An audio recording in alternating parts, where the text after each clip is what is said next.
Contraponto Profano. Entoando um canto profano, eu sou William Pedroso, músico e pesquisador. Hoje a gente vai conversar sobre o contexto da pesquisa em música no Brasil e os caminhos que ela vem seguindo e quais são os desafios desse tipo de produção de conhecimento. Está aqui comigo hoje o professor Dr. Paulo Castanha. Então, professor, obrigado por aceitar o convite para falar um pouco, né, sobre mais ou menos como que funciona, como são os caminhos, né, da gente fazer pesquisa no contexto brasileiro, pesquisa em música, especialmente. Primeiro ponto, assim, que eu queria é o seguinte: quando a gente entra na graduação, né, muitos alunos entram sem entender exatamente como funciona o modo de criar e preservar conhecimento na academia. E às vezes fica um pouco desapontado, né? Em especial quando a gente está lidando com performance, às vezes os cantores eles não entram com muitos objetivos de fazer pesquisa na área, e daí quando entra e descobre que na verdade tem um tripé para formar o camarada quando ele vai entrar num bacharelado, né? Que é um tripé de ensino, pesquisa e extensão. Às vezes é um choque, né, para alguns alunos, né?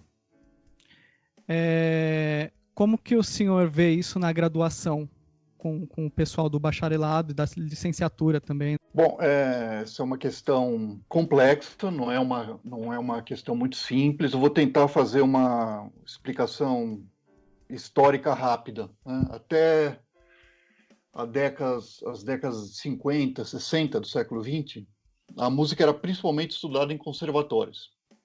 Vamos lembrar, em São Paulo, o primeiro conservatório é o Conservatório Dramático Musical, fundado em 1906. O mais antigo do Brasil é o Conservatório Imperial de Música, fundado ainda na década de 1850. Ele é bem mais antigo, né? Depois eles foram se proliferando pelo país ao modelo europeu, né? Que era o ensino musical era em conservatórios, diferentemente de outras áreas que eram ensinadas na universidade. Muito bem. Nos anos 70 do século XX, os conservatórios entram em um grande declínio por questões financeiras. Eles não conseguem mais se sustentar. A maior parte, quer dizer, conviviam conservatórios tanto privados quanto subsidiados pelo poder público, né? Aqui no caso de São Paulo, o maior conservatório subsidiado pelo governo ainda existe, é o Conservatório Carlos de Campos, de Tatuí, mas os conservatórios privados, como era o caso do Conservatório Dramático e Musical de São Paulo, eles entram em decadência, né? Então, há um movimento na década de 70 para abrigar os conservatórios nas universidades. Alguns países fizeram isso, como os Estados Unidos, né? Nós fomos pelo modelo americano, outros não fizeram. Quando a gente roda o mundo, a gente ainda vê conservatórios muito fortes no ensino e prática musical, né? E o Brasil fez esse movimento a partir dos anos 70 e começou a incorporar vários conservatórios em universidades que já existiam ou que estavam sob criação, né? No nosso caso, na Unesp, existia um conservatório, foi o Conservatório Maestro João Batista Julião. Ele foi transformado em Instituto de Artes do Planalto, nos anos 70. Ele era ali em São Bernardo do Campo, né? Ele era por isso que chama do Planalto, né? Porque ele era em São Bernardo do Campo. Esse conservatório, ele era financiado, ele era público, né? Ele foi incluído na universidade. A partir de então, houve movimentos semelhantes, né, de inclusão de antigos conservatórios e universidades. Por exemplo, o Conservatório Mineiro de Música, em Belo Horizonte, foi incorporado ao FMG. Então, vários casos pelo Brasil afora. E também nasceram cursos de música dentro de universidades que não eram conservatórios. É o caso da USP. Então, o Departamento de Música, que não é nem um instituto, né? Um Departamento de Música da Escola de Comunicações e Artes da USP, ele foi criado lá dentro, mais ou menos na mesma época, também foi criado nos anos 70. Muito bem, com esse trânsito da área de música dos conservatórios para a universidade, houve uma mudança tão drástica para a área de música quanto para cada um de nós ir morar em um país diferente daquele que a gente nasceu. Né? Então, quando a gente vai para morar em outro país, primeira coisa que ocorre, né, você tem que se adaptar ao idioma local. Mesmo que a gente for para Portugal, a maneira portuguesa de se falar o português é diferente da maneira brasileira. Então, tem que haver uma adaptação de idioma. Né? Certo. Depois, de cultura. Quando você vai, né, para um outro país, não é só a língua que é diferente, são os costumes, as leis, né, as instituições. Então, essa adaptação é inevitável. Então, quando a área de música entrou nas universidades, ela teve que começar a falar a língua da universidade. Qual que é a língua da universidade? Pesquisa. Então, a universidade existe para pesquisar, para criar conhecimento, né? Pesquisa é isso, criação de conhecimento, e ensinar esse conhecimento ao corpo discente. A universidade não existe com outro propósito, a não ser esse. Né? Quando a área de música pede para entrar na universidade, a universidade acolhe, só que diz assim, olha, no meu país se fala essa língua. Não tem como ingressar permanecendo num gueto, né, com a língua anterior. Então, a área de música vem se adaptando desde os anos 70. Em outros casos, é um pouco mais antiga, né? No caso do Rio de Janeiro, o antigo conservatório, depois o Instituto Nacional de Música, ele entrou no que se chamava de Universidade do Brasil, hoje o FRJ, né? Foi fazendo essa adaptação muito antes de nós em São Paulo. Tanto é que a pós-graduação em música na UFRJ é muito forte, né? Ela tem uma tradição mais antiga, uma experiência mais antiga que a de São Paulo, as de São Paulo, e nós fomos nos adaptando. Essa adaptação foi mais fácil em algumas sub-áreas da música do que em outras. Por exemplo, a educação musical e a musicologia se adaptaram muito, muito mais facilmente. Por quê? Porque o grande instrumento da educação musical é a pesquisa de técnicas de educação. Né? Sim, sim. O grande instrumento da musicologia é a pesquisa sobre o funcionamento da música, a música no passado. Né? Então foi muito mais fácil para essas sub-áreas da música, para esses campos, se adaptarem à linguagem acadêmica, né? Que é a linguagem da pesquisa. Para outras foi mais difícil, né?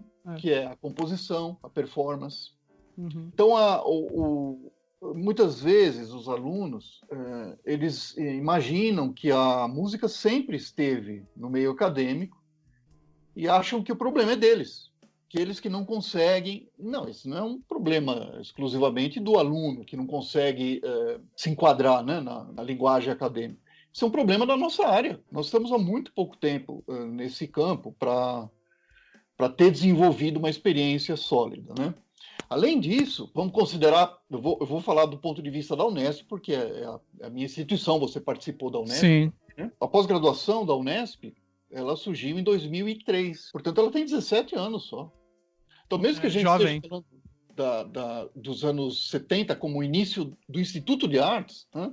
Durante o século XX, praticou-se muito pouca pesquisa no Instituto de Artes. Né? Foi dada, assim, uma licença de infância para o IA. Falaram, vamos consolidar, né?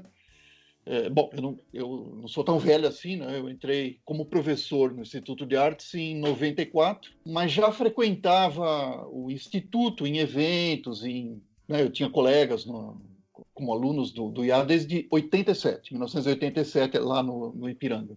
Uhum. O Instituto de Artes estava começando a fazer pesquisa naquele momento. E a maior parte dos seus docentes não era pesquisador. Né? Os alunos, a quase totalidade, não era. Foi só nos anos 90 que foi aumentando o número de pesquisadores, bolsistas, entre discentes e o número de docentes que passaram a praticar pesquisa. Né? E aí, a pós-graduação nasceu nessa fase, na transição dos anos 80 para os anos 90, era uma pós-graduação em artes ainda. Em 2003 ela foi desmembrada em artes e música, artes visuais e música. E, efetivamente, como pós-graduação em música, o Instituto de Artes é muito jovem, né? Nós temos 17 anos de história. Sim. Então é muito recente para falar em uma experiência sólida de pesquisa nesse campo. Né? Isso. A formação anterior do senhor, inicialmente era em biologia, né? Sua graduação em biologia, e daí depois como que foi essa transição para a área de artes e para a parte de pesquisa? O que você vê de similaridades no debate científico e de produção nas duas áreas? Como que a gente pode pensar em paralelos aí? Bom, de fato, eu fiz uma graduação em biologia. Eu me formei em 1982. No mesmo ano que entrei na biologia, em 78, eu comecei a estudar música. Foi, na verdade, uma coincidência, né? Quando eu entrei em biologia, meu propósito era trabalhar com música mesmo. Só que eu fui, né, progressivamente estudando biologia e música, e fui me interessando muito para a área de música. E num dado momento, aí depois de já ter me formado em biologia, eu achei que podia ser interessante unir uma experiência da biologia, que era a pesquisa, com música, que era uma coisa muito incipiente, em fase muito inicial naquele momento, né?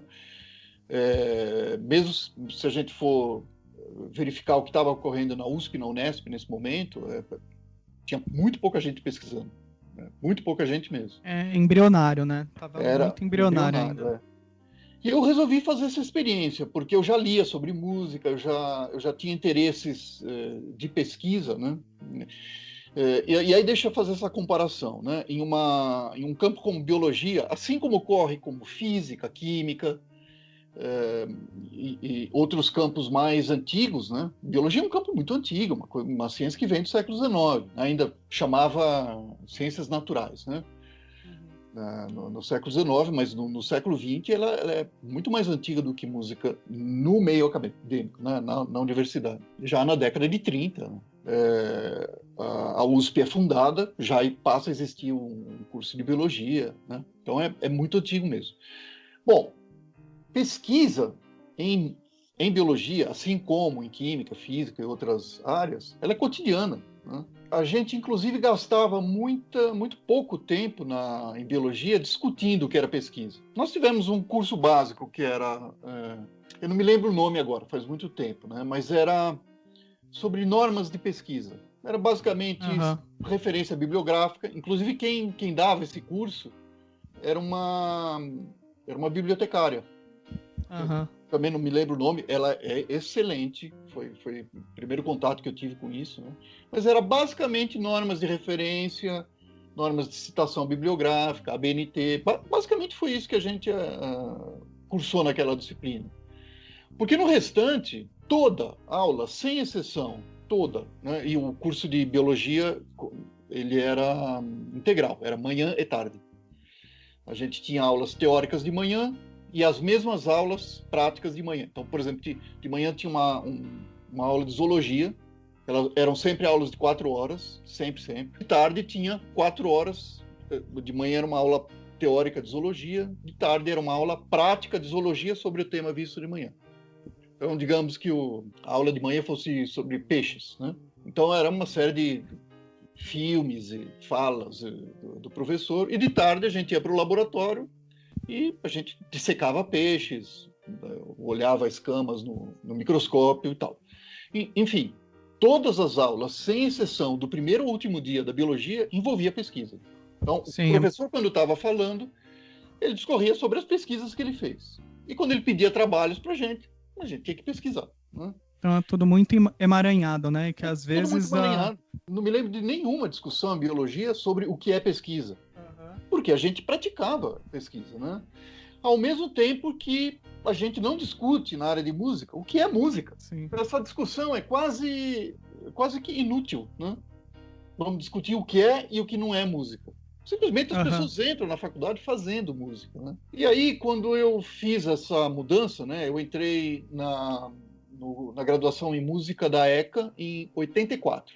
Então eu me formei em 82, eu fiquei em 83 estudando para vestibular, né? Tinha várias maneiras de estudar, porque, enfim, tinha um vestibular complicado e tal. Passei o ano estudando, entrei, e quando eu cheguei na faculdade, eu cheguei com essa ideia, né, de me especializar em musicologia, de fazer pesquisa e tal. E foi um grande choque para mim, porque não existia uma concepção sobre pesquisa na área de música até então. Eu só tive um professor de todo o corpo docente que havia feito mestrado. Só um. Os outros todos, nenhum deles tinha título. O mestrado dele era em que área, professor? Você se lembra? O professor era o Eduardo Senkman, ele ainda é professor na Escola de Comunicações e Artes, né, da USP. Ele não fez um mestrado em música, porque não existia. Ele fez uma das áreas que existia. Eu acho que era comunicações, né? Precisaria ver claramente. Mas não existia em música, não existia em outros campos próximos. Só para deixar claro, o que eu estou falando é que as pessoas que estavam interessadas em abrir o caminho, elas procuravam esses meios, né? Então, a pesquisa dela, realizar dissertações e teses e defender em áreas que estivessem ao lado, né? Ali, que pudessem ser aproveitadas, né? Não era em música, né? Como hoje sai no diploma do camarada, e você fala com pessoas que se formaram todas ali, né? E os seus pares todos são formados naquilo, né? Antes não era assim, né? Não era assim, porque, né, como começamos a falar agora há pouco, como a área de música na pós-graduação brasileira, ela é muito recente. Então, quem fez mestrado ou doutorado antes do século XX, fez em outras áreas. Fez no máximo em arte, que era o caso o que havia na Unesp e na USP mesmo, até os anos 90. E na USP abriu... mesmo nos anos 90, na USP não existia mestrado em música. Quando eu fiz o mestrado, eu entrei no mestrado da USP em 91. Eu fiz mestrado em teatro, porque era o que existia, né? Não, desculpe, eu entrei em 89, eu defendi em 91, 92... E aí, alguns anos depois, foi aberta a pós-graduação em música na USP, que é anterior da Unesp, e a Unesp só abriu em 2003. Então, todo mundo que fez alguma titulação nas universidades paulistas, né, até meados da década de 90, fez em outras áreas. E mesma coisa o doutorado, né, porque a Unesp abriu o mestrado em música em 2003 e abriu o doutorado em 2012 ou 13, acho que foi em 12, né? A mesma coisa a USP, ela abriu o mestrado em música em 90 e pouco e o doutorado muito lá na frente. Então, quando eu fiz o doutorado, né, eu entrei em doutorado em 95, defendi em 2000. Também não tinha em São Paulo. Então, eu fiz o doutorado em História. Apesar de eu ter estudado música no mestrado e doutorado, se você pegar os meus diplomas de mestrado, eu tenho mestrado em teatro, doutorado em História. Olha só. Que legal. E graduação em biologia, né? Mas tudo bem, mas eu fiz também a graduação em música na época. Então, muitos colegas, né, acham que a música está na pós-graduação há décadas, né? Portanto, que tem uma experiência sólida a transmitir. Essa experiência não existe. Muitos professores ainda estão nessa transição, né, de se adaptarem ao âmbito da pesquisa, sobretudo quem é de performance. Realmente o campo que tem mais dificuldade com isso. Alguns fizeram isso de forma brilhante. Alguns colegas da USP e da Unesp fizeram isso de forma brilhante. Mas uma boa parte ainda está em adaptação.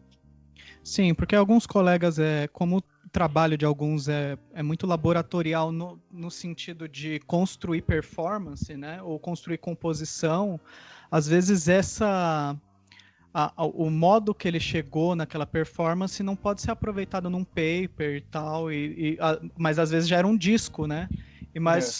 E às vezes, como as nossas métricas para medir produtividade, pelo menos até recentemente, não levava muito em consideração se o cara gravou um disco, fez uma performance, alguma coisa desse tipo, gerava um estranhamento e um desconforto muito grande nos colegas, né? Então, às vezes, você vê, tem alguns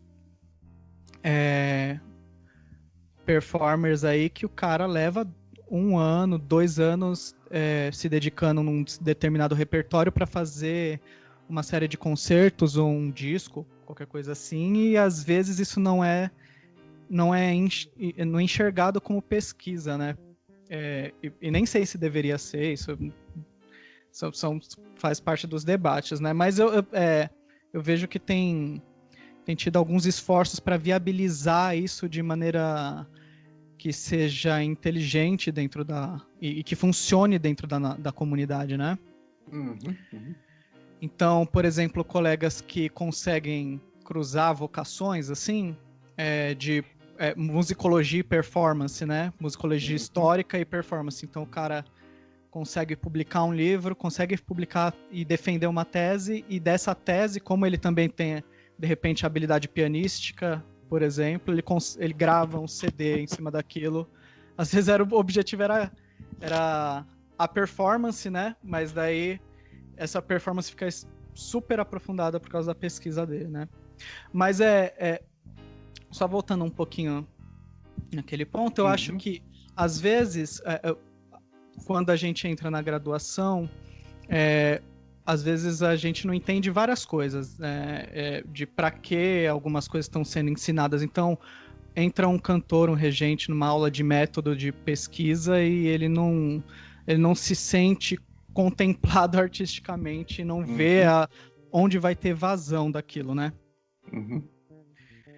E o que tem acontecido bastante, que tem sido interessante, por exemplo, desde o começo agora da graduação, tem muito incentivo à iniciação científica, por exemplo, e daí, entre os colegas da graduação mesmo, o pessoal vai entendendo para que serve começar esse treinamento de pesquisa e como isso pode ser benéfico no treinamento de performance dele também, né?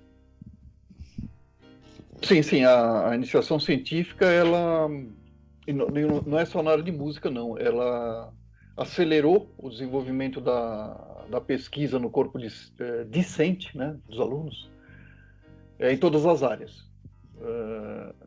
Iniciação à pesquisa com bolsa também não é uma coisa tão antiga, não. Ela é bastante recente. Mas ela impulsionou bastante a prática da pesquisa, em parte pela relação mais específica, né, entre o orientador e o orientando, a existência de bolsa, em alguns casos. Agora a gente está numa depressão, né, nesse sentido. A gente está tendo falta de bolsa. E nas vantagens curriculares que isso fornece, né? O diferencial curricular que o aluno recebe. Agora, mesmo nós estando com falta de bolsa agora, nós tivemos um apogeu do oferecimento de bolsas aí entre 2005, 2012, mais ou menos, né? 2013, por aí. Nesse período, sobrava bolsa. A gente tinha carência de pedidos no Instituto de Artes. Tinha poucos pedidos para a possibilidade de bolsas que nós dispunhamos. Tanto que a gente fez um longo trabalho para estimular a solicitação de bolsa e conseguimos, né, progressivamente aumentar o número. De 2015 para cá, o oferecimento foi caindo, né, até chegar a praticamente zero agora, né, ainda que exista a iniciação científica. Agora a universidade está oferecendo muito mais a iniciação científica sem bolsa, pela falta que nós estamos tendo das bolsas do CNPq, né? Escassez orçamentária, né?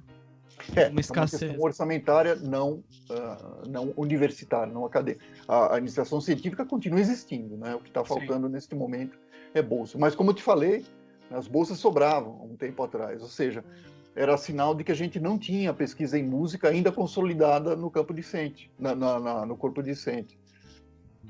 Sobrava a bolsa, né? E daí na iniciação científica, o aluno ele é estimulado a fazer parte, geralmente, de uma pesquisa, de fazer parte tá embaixo do guarda-chuva de uma pesquisa de um professor doutor da casa, né? Sim. E só que o que é muito legal é que acaba dando oportunidade, como eu tive, por exemplo, na graduação, de fazer congressos e começar a entender como que funciona, como como que é a criação de conhecimento público, né, na área, né? Sim, sim. Então, depois, quando sobe, progride academicamente, né, para o mestrado, esse treinamento já começou a funcionar, né? Porque você já está adaptado a fazer congresso, comunicação, né? Então, eu acho um passo importante, né, a iniciação científica nesse sentido, né?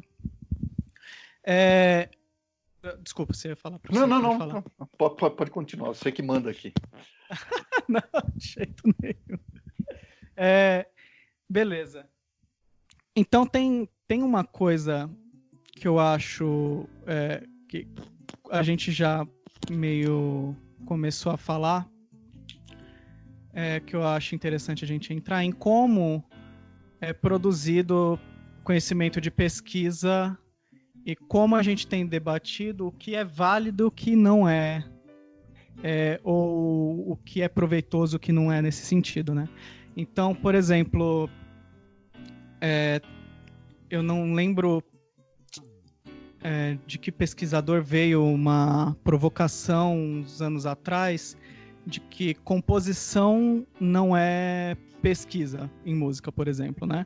Porque você tinha uma tendência em algumas revistas de publicar peças de compositores contemporâneos como se fossem papers. E daí ele advogava no sentido de que isso não funciona, que a pesquisa é a pesquisa, a composição e a performance são outras coisas que não é num sentido de desmerecimento ou de hierarquizar nada, mas que são coisas diferentes. Que eu vejo assim que que tem um pouquinho mais de clareza em outras áreas, que é um pouco difícil de falar em artes, é que quando você vai defender uma tese em uma área qualquer, tem alguns pontos que você levanta a bola para alguém chutar e provar que você está errado, né?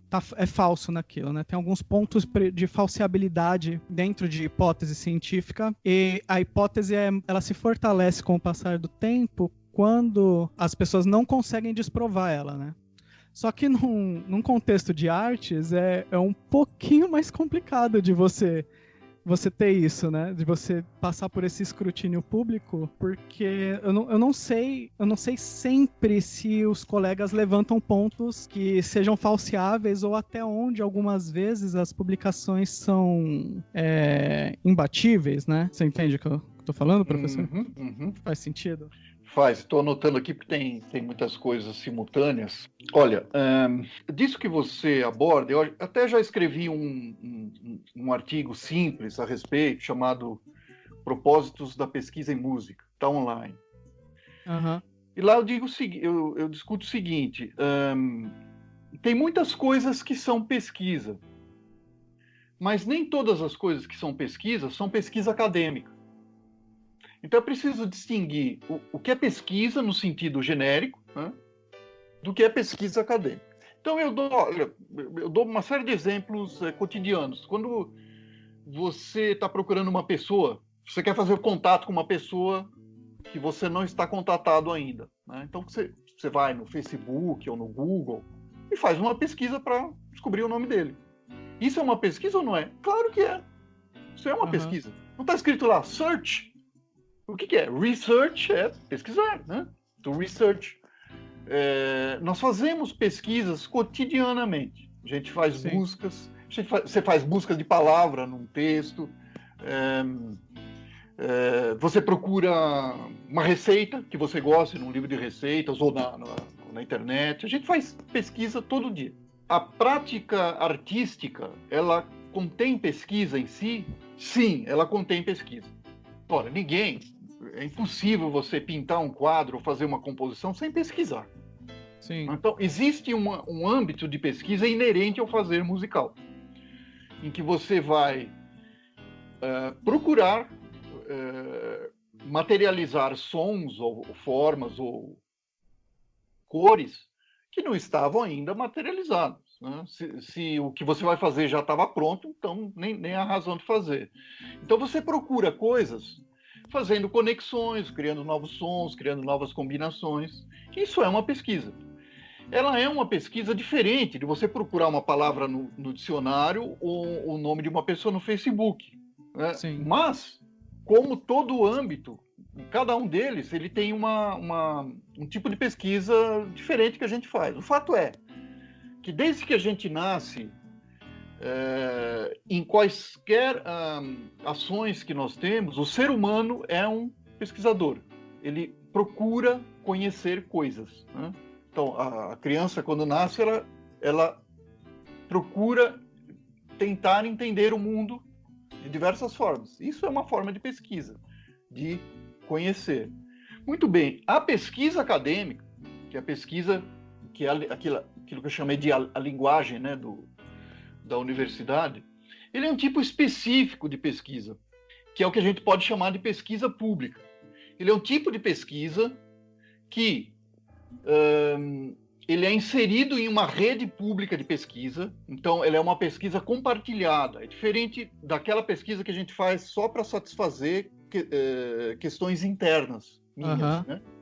Ou daquela pesquisa que eu faço para executar uma tarefa que só interessa a mim, ou de uma tarefa específica, né?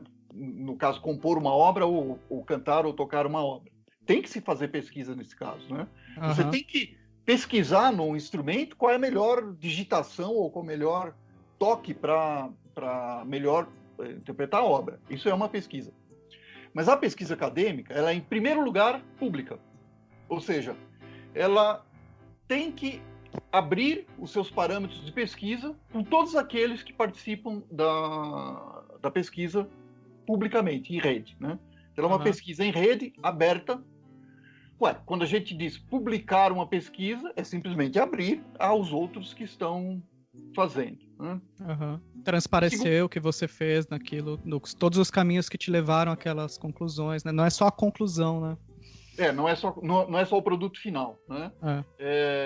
Ela precisa permitir a reprodutibilidade da pesquisa. Então, a pesquisa que você faz, você precisa dar suficientes elementos para que outra pessoa ou outro grupo, em qualquer outro lugar do mundo, refaça essa pesquisa. Por quê? A pesquisa acadêmica, ela é baseada não na produção ou na satisfação de uma questão individual ou de um produto. Ela é baseada na demonstração de um conhecimento que não existia. Ela é baseada em demonstrar. Veja, quando você procura aprender uma língua, cantar uma peça, você não procura exatamente demonstrar, você quer agir, correto? A pesquisa inerente a cada um dos campos do conhecimento externos ao meio acadêmico, ele tem propósitos variados e infinitos. Mas a pesquisa acadêmica específica, né, ela tem como propósito criar um conhecimento a partir de demonstrações. E ela precisa demonstrar porque ela precisa proporcionar confiabilidade para a pesquisa, para os resultados da pesquisa, né? Então, como é que você demonstra que a pesquisa é confiável? Abrindo a possibilidade que ela seja repetida em outro lugar e que se chegue aos mesmos resultados. Então, nós estamos vivendo uma época no Brasil, né, em meio à pandemia de coronavírus, em que se discute remédios, porque não existe um remédio, uma cura, né, para essa doença. A obtenção desse remédio só pode ser feita, né, no âmbito acadêmico, por demonstração. Ora, qualquer outro remédio que for produzido por uma outra forma que não for demonstrável, não tem confiabilidade. E o que significa um remédio não ter confiabilidade? Significa que ele pode não curar e que ele pode ter efeitos colaterais maléficos, né? Então não adianta dizer assim, olha, eu consegui aqui descobrir um remédio, mas eu não sei se ele funciona. Tudo bem, eu não sei se ele funciona, mas eu vou distribuir para o mundo inteiro. Ora, esse é um resultado não confiável, porque eu não sei se ele funciona, eu não sei se ele tem efeitos colaterais, né? Ele não, a pesquisa que eu fiz para produzir resultado não pode ser reproduzida em outro lugar, né? Então, uma pesquisa acadêmica ela precisa mostrar confiabilidade dessa forma, né?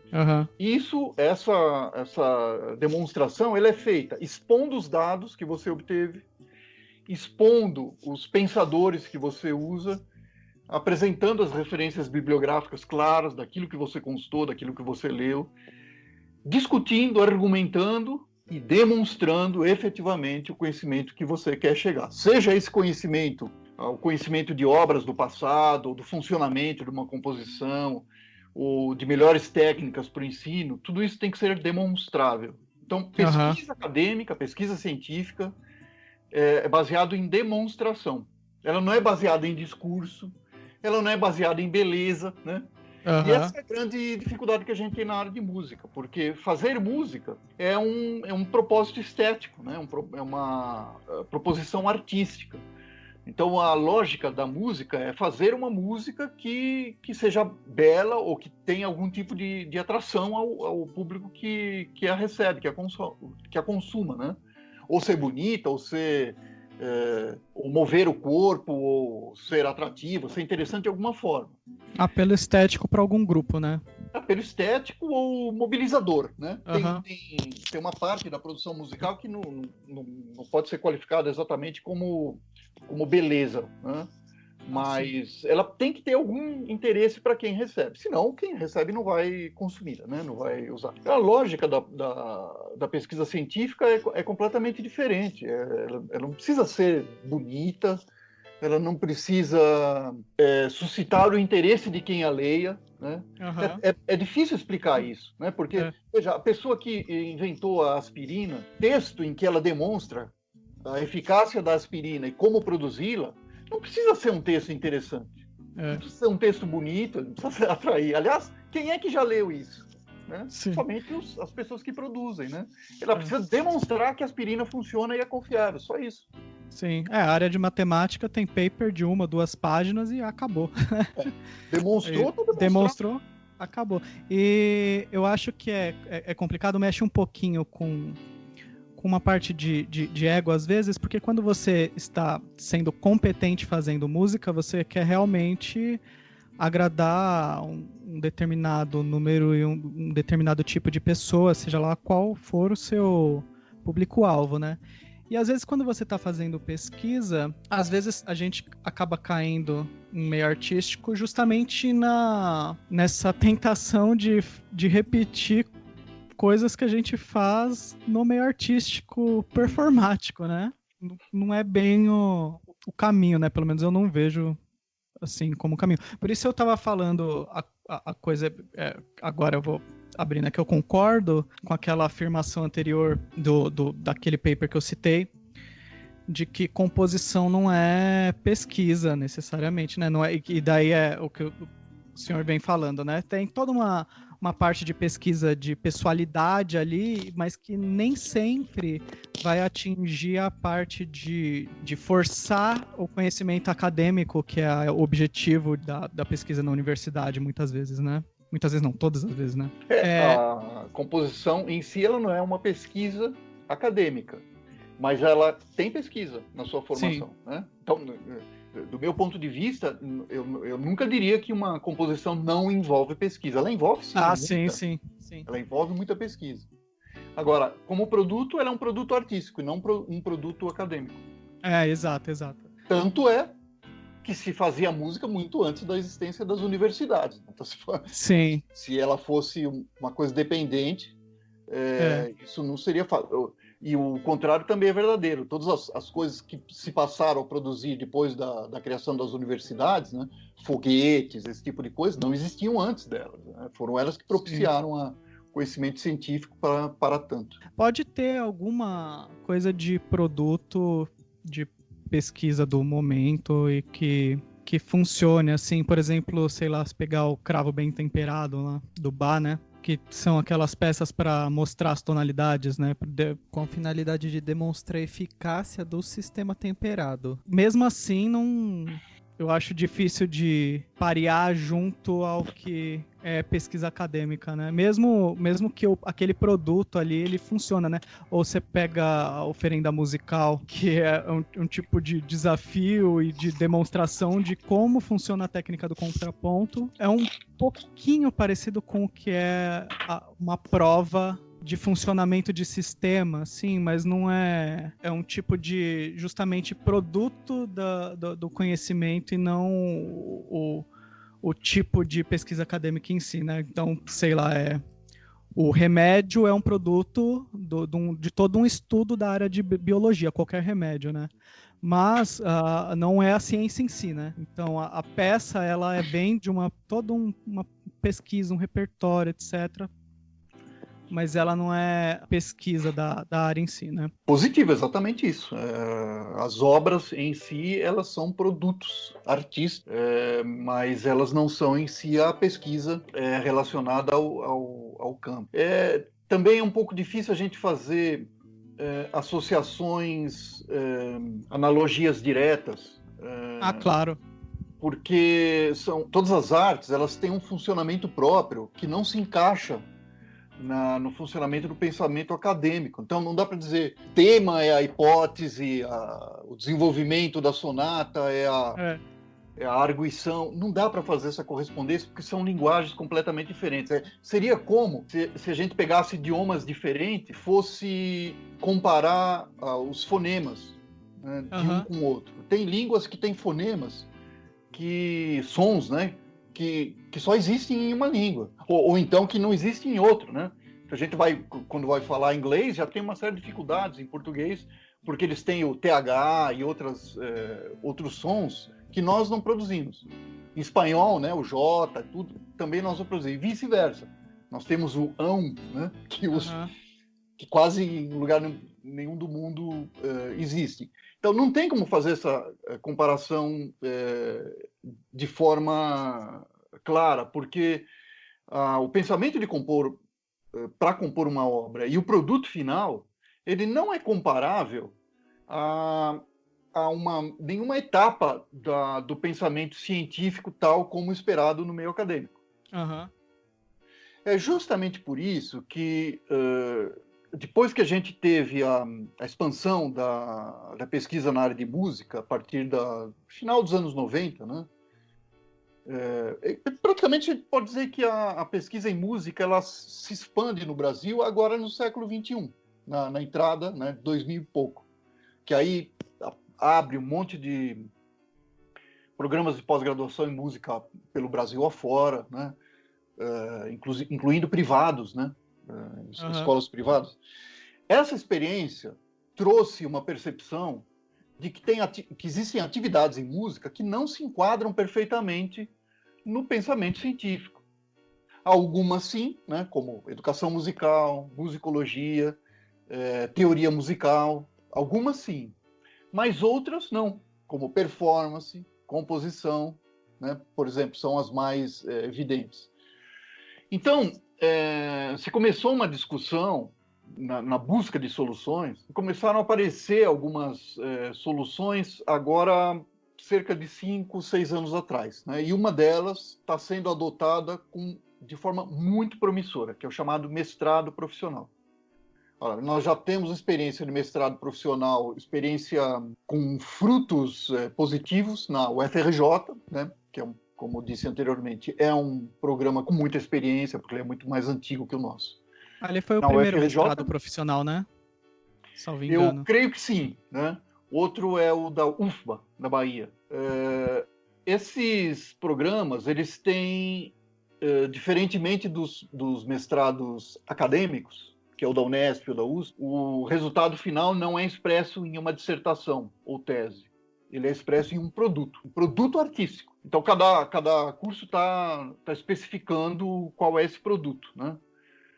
Esse produto pode ser uma composição, se a área for composição, um curso, se a área for educação musical, ou, em muitos casos, que a UFRJ está fazendo muito, um método para o ensino de um determinado instrumento. A UFRJ está apostando muito nisso, na produção de métodos para o aprimoramento do ensino de instrumento, ou até para instrumentos que não dispunham de obras didáticas suficientes anteriormente. Essa perspectiva está sendo muito promissora e eu acredito bastante que esse seja o futuro de algumas sub-áreas da música, particularmente composição e performance. Eu mestrado acho que... e o doutorado profissional. Acho que no fundo o mais importante como o senhor falou, a nossa área é muito jovem, né?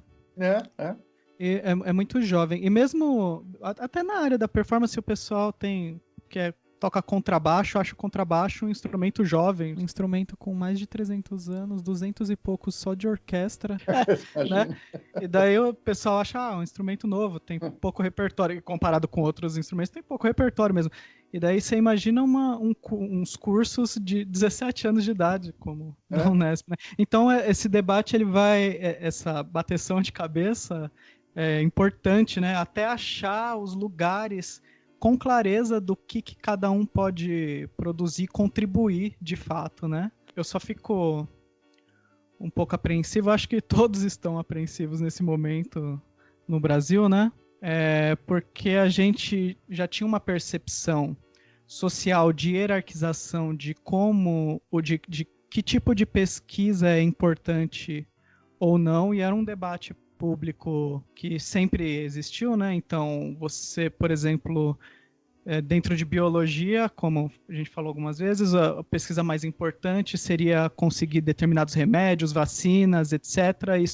E dentro da própria biologia, por exemplo, estudar crocodilo é menos importante, sei lá.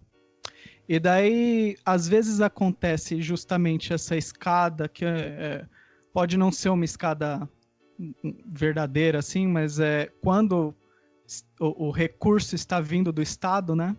Isso acaba afetando as áreas que estão no fim da escada ali, né? Então, recentemente, o senhor deve ter acompanhado que a gente tem até declarações de pessoas públicas da política brasileira falando coisas como que filósofo é vagabundo, que a área de filosofia não tem que pegar dinheiro de pesquisa, etc, né? Daí eu fico pensando, às vezes, no seguinte: você tem um argumento muito forte dentro das ciências mais duras de que elas têm uma saída de mercado e isso tem um convencimento para você conseguir financiar aquelas pesquisas, né? E daí você vai indo para as áreas de sociologia, antropologia, filosofia, você vai tendo uma escassez maior de recursos porque você tem uma percepção popular de que esses recursos seriam mal conduzidos para essas áreas, né? Se eles fossem conduzidos para essas áreas. E às vezes no Brasil nem se sabe que pesquisa arte, né? Então, que dirá chegar os recursos em artes e música, etc. E, às vezes, eu tenho a impressão de que fica um debate público, às vezes, meio ingênuo, né? Do que é mais útil do que o que, né?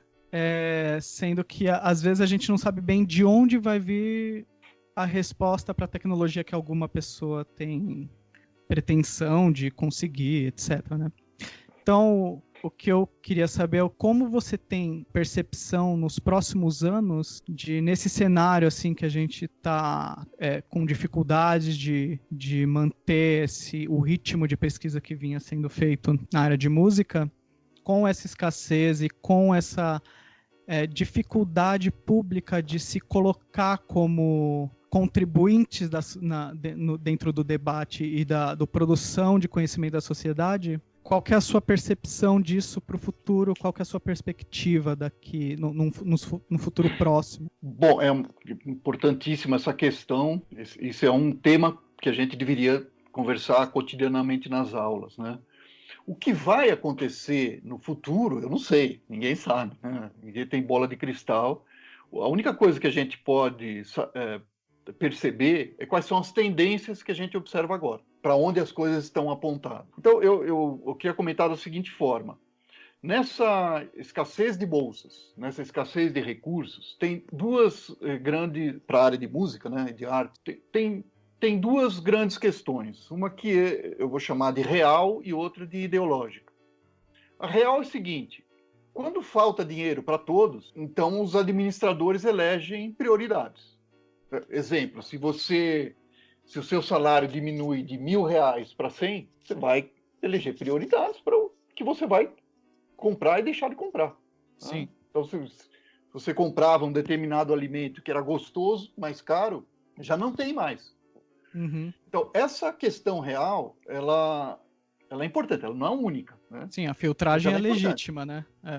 Nesse sentido, ela é legítima, né? Tá faltando para todo mundo. Agora, a questão ideológica é aquela que nos faz perceber que, embora esteja faltando para todo mundo, essa falta não está sendo distribuída igualitariamente.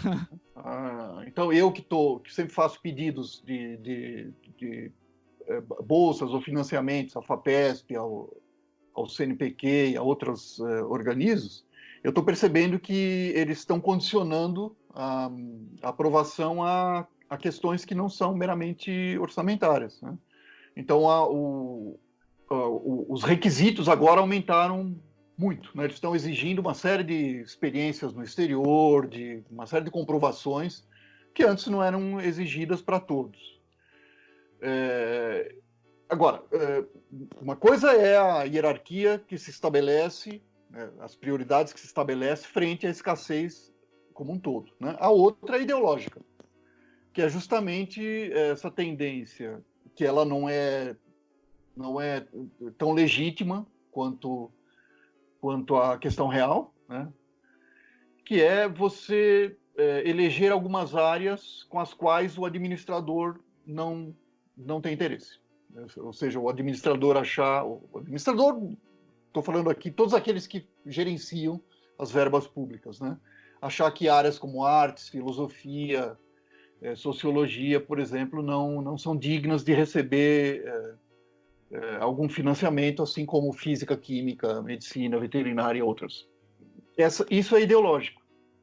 Isso é uma coisa que diz respeito apenas aos administradores e não a nós como área. Então, nós estamos sendo colocados de lado porque esse é o desejo dos administradores, não é porque é culpa nossa, né?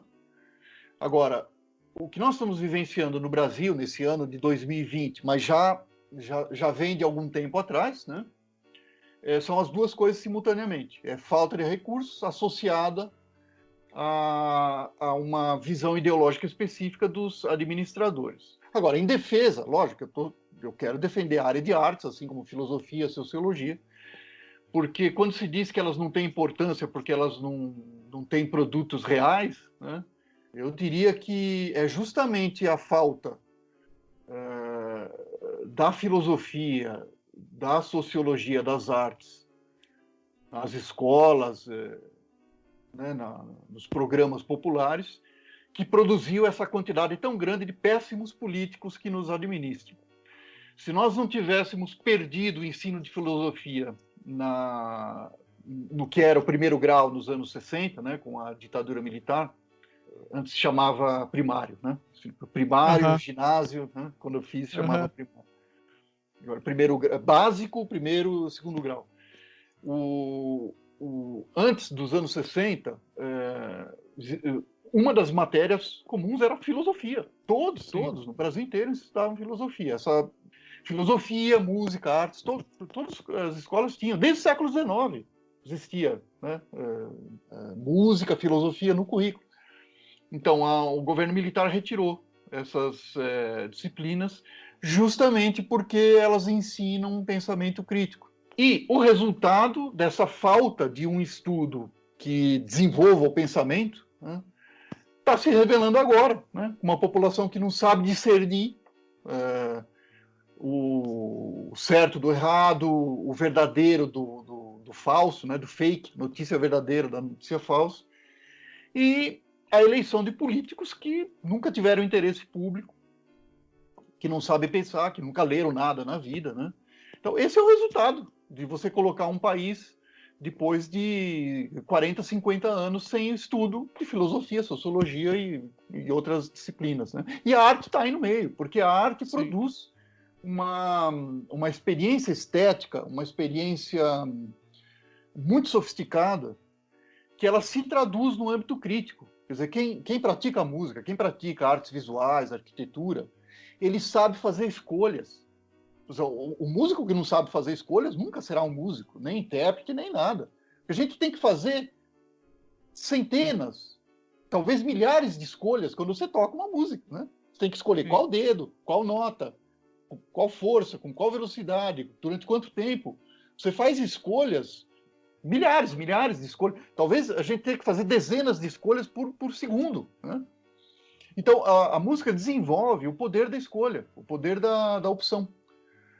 Então, o músico, ele sempre tem, um artista de qualquer sub-área, ele tem um poder de escolha muito maior do que uma pessoa que não teve esse treinamento, né? Então, quando você retira isso do ensino na sociedade, você produz pessoas sem poder de escolha. Né? Então, eles sabem muito mais cumprir ordens do que escolher o seu próprio destino, né? E a gente está vendo isso aí no Brasil da atualidade, né? Pessoas que têm muita dificuldade em fazer escolhas, com que antigamente eram tarefas muito mais desenvolvidas na população por meio de ensino, né? E também a gente fica privado da memória da gente, né? Da nossa memória como um povo e de onde vêm os nossos repertórios. Essas coisas todas são estudadas na universidade, né? De onde partem do popular muitas vezes, né? A maioria muitas áreas do conhecimento, né, vem de uma sabedoria popular e tudo, mas tem uma parte de preservação que é importante dentro da academia, que às vezes ela não é possível, justamente porque esse conhecimento está sendo impedido de ser preservado, né? Então tem vários colegas, né, que tendo acesso à universidade pública, o cara às vezes vem de periferia e vem de X contextos, e daí ele consegue levantar uma pesquisa dentro da música que é dali do local dele, e aquilo fica preservado. E às vezes a gente está privado dessas pesquisas que preservam, que difundem, e mostram como aquilo é feito, como aquilo foi produzido, por quem foi produzido. Então eu acho... o que eu acho mais complicado é justamente isso. A gente tem uma dificuldade muito grande de lidar com memória no Brasil, né? Em áreas de humanas, assim, a gente tem oportunidade, às vezes, de remediar um pouquinho disso, né? E às vezes é impedido por causa dessas questões burocráticas e tal, né? De acordo, é uma carência muito grande. A gente perde os nossos vínculos com o passado, nós não acumulamos memória, e isso produz um cidadão que não tem o chamado background, né? Ele não tem a experiência acumulada das suas gerações precedentes. É como se aquele cidadão tivesse aparecido sem uma sociedade anterior, né? E isso interessa muito a essa visão ideológica que nós estamos argumentando, né? A produção de cidadãos não críticos, que serve muito bem para alimentar a indústria, mas não serve para gerenciar a própria vida, né? Sim, são órfãos de si mesmos, né? São órfãos de si mesmos, são tutelados pelo gerenciamento, né? A gente tem quase que toda uma população no Brasil que ela está na mão dos poderes políticos, econômicos, e tem muito pouco controle da própria vida, né? Isso não é acaso, né? Isso foi um projeto instalado nos anos 60. Muito bom, professor. Você quer deixar algum canal para o senhor ser encontrado? Você tem site, né? Você tem alguma rede que você quer passar?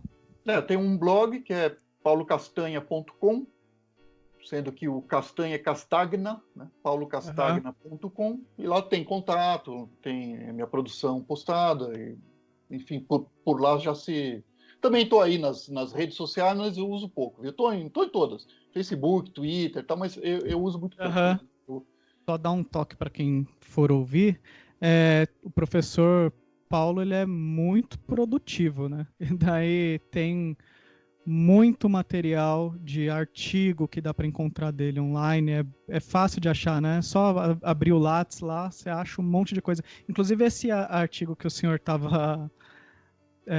que o senhor citou no meio da conversa seu, é um artigo super interessante. Eu lembro que eu li na época, né? E me instigou muito na época. Aquelas coisas ficaram muito marcadas, assim. O professor Paulo tem uma produção absurda, né? Invejável, tá produzindo. Como deu pra sacar, tá produzindo desde que a pós-graduação em música existe, né? Aqui no Brasil. Então tem bastante coisa que dá pra ler dele, né? Então, professor, muito obrigado. Boa noite pro senhor, viu? Obrigado, William. Ficamos em contato. Boa noite e vamos seguindo na luta. É isso, pessoal. Muito obrigado por ouvir. Eu peço encarecidamente que vocês possam deixar avaliações lá no iTunes. Se você tem iTunes, legal, já larga 5 estrelas lá. Se você não tem problema, faz uma conta lá só para fazer isso. Segue, baixa nos seus agregadores, acompanhe pelos agregadores de preferência, né? Siga também lá nas redes sociais do Contraponto Profano, no Instagram do Contraponto Profano e no meu Instagram pessoal, que é will.pedroso, né? WILL.pedroso com Z. Todos os links de artigos citados estão disponibilizados aí no texto do feed, então é só clicar lá, tá bem fácil. Bons estudos para vocês, sugestões de temas e tudo mais, pode mandar um e-mail para contrapontoprofano@gmail.com que a gente responde aí e agiliza esse corre aí. Muito obrigado, a gente está chegando aqui em mais uma barra dupla.